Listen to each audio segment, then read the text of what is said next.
Megara, Raya, and the broken blade of Kumandra.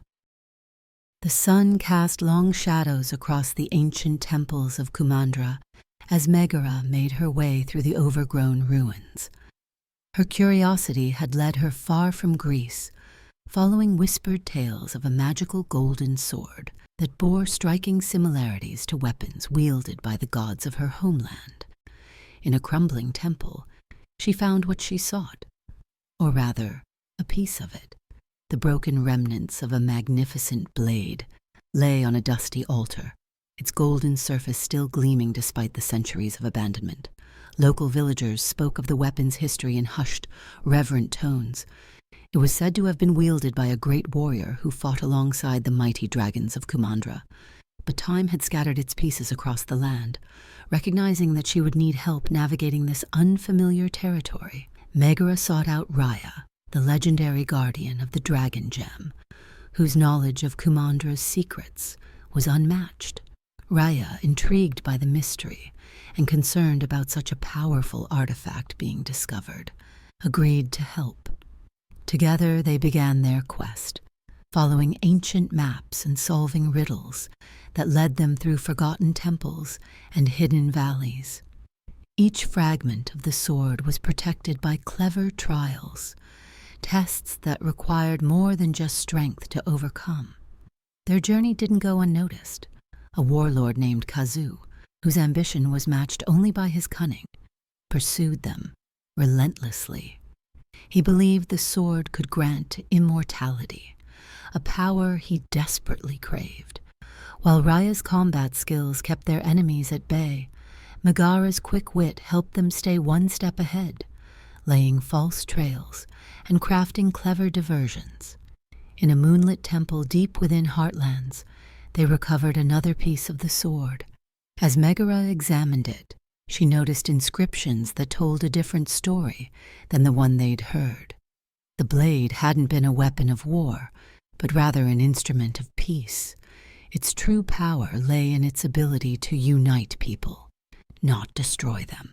As they gathered more fragments, the warlord's forces grew closer. In the ruins of an ancient dragon temple, they finally assembled all the pieces. The sword hummed with energy, but not the kind Kazu sought. Its power was meant to bring harmony, and using it for personal gain would bring devastation upon the wielder. Megara, drawing upon years of experience outsmarting gods and heroes alike, devised an ingenious plan. When Kazu and his warriors finally caught up to them, she and Raya staged an elaborate performance. Using clever tricks of light and sound, they created the illusion that the sword had awakened ancient guardians who cursed anyone seeking its power for selfish reasons. Kazu, witnessing what appeared to be his own warriors turning to stone, fled in terror. With the threat gone, Raya and Megara stood in the temple's heart, holding the restored blade.